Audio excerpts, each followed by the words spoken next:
Hello my ballistically oriented friends. I did a video called Survival Rifle Getaway that you may have seen, and I compared the AR-7, the M6 Scout, and this 1022 Ruger takedown model, and on it had the Nikon P22 scope. I also mentioned that there's an application available online from Nikon that allows you to get data on different ammunition for using this bullet drop compensator.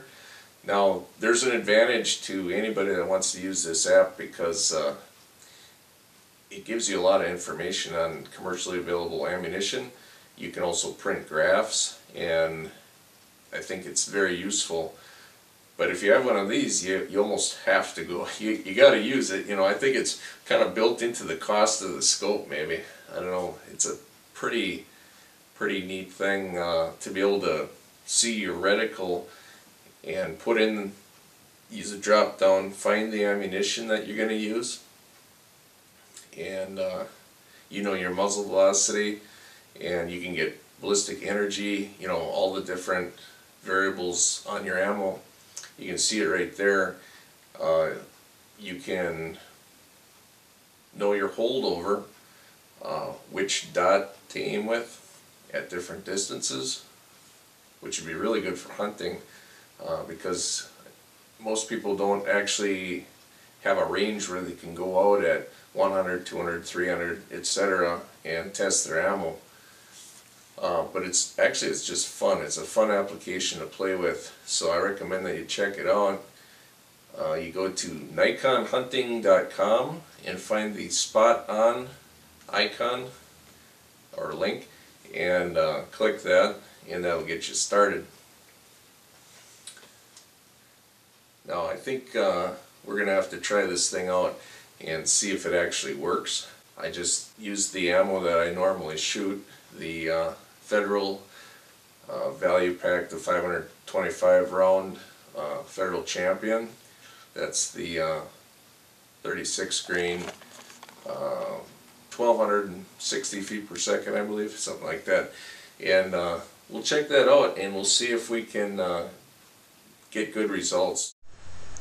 To use Nikon Spot On, you first select the scope that you want to use.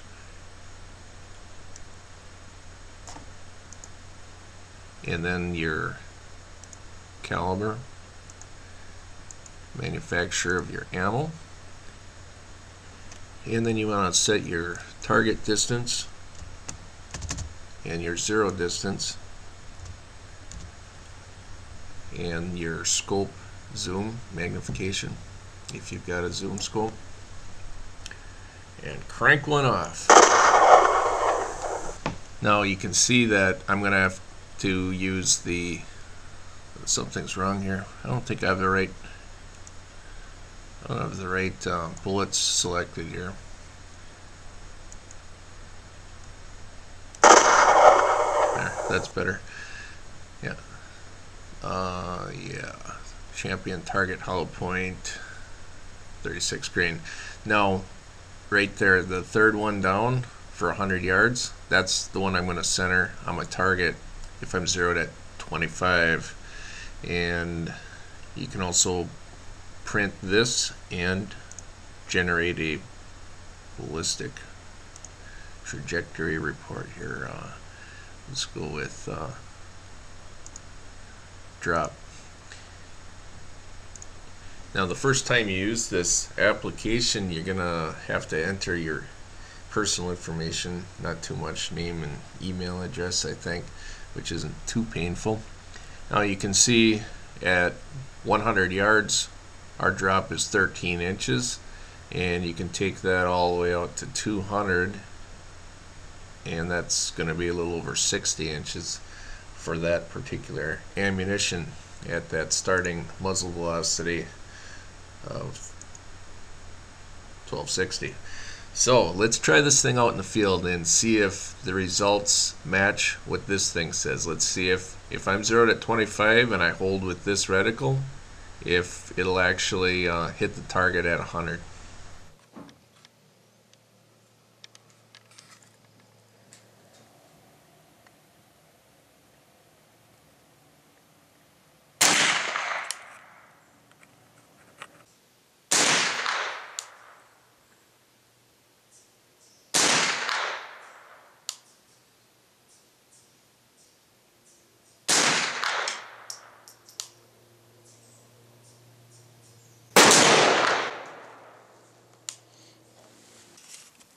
This is my 25-yard group with the Ruger 1022 takedown.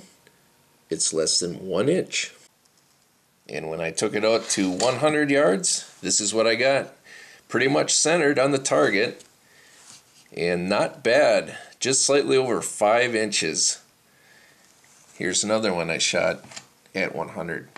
That one is a little bit to the left with some drift, but that's not surprising because there was a west wind going from right to left.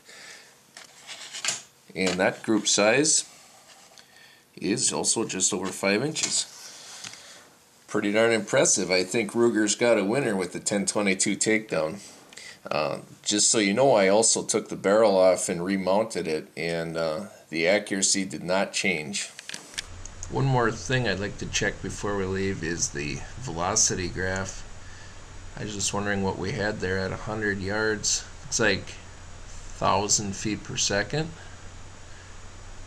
And if you take that bullet all the way out to 200 yards, that's still 870. That's kind of a surprise. I would have thought it would drop down to about 500 or 600 feet per second way out there. But yeah, those 22s are actually pretty vicious. They hold their energy quite well.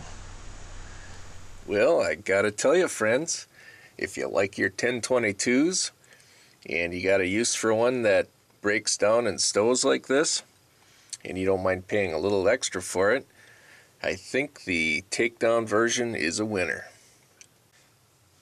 And if you end up getting one of these, the Nikon P22 scope with the bullet drop compensator is a nice addition. Thanks a lot for watching.